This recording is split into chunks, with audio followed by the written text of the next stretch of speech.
பேருக்கும் எம்எல்ஏ பேருக்கும் மாவட்ட ஆட்சியர் பேருக்கும் கீழே வந்து பஞ்சாயத்து தலைவர் பேருக்கும்.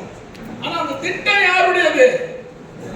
திட்டம் 15வது கூட யாருது? மத்திய அரசு திட்டம். அது மென்ஷன் பண்ணே பார்க்கலாம்.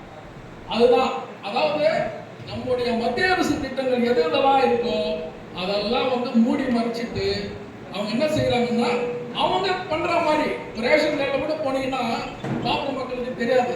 ரேஷன் அரிசி 75% கிட்ட வந்து நம்மளுக்கு தான் மத்திய அரசுடைய நிதியில வரக்கூடியதான்.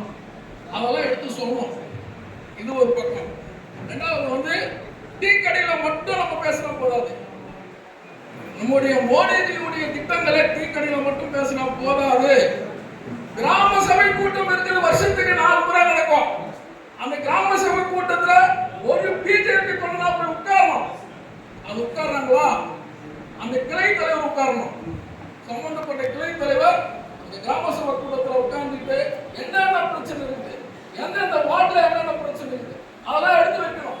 அப்பதான் நம்முடைய வளர்ச்சி இன்னும் அதிகமா இருக்கும். இது என்னுடைய பணிவான வேண்டும்.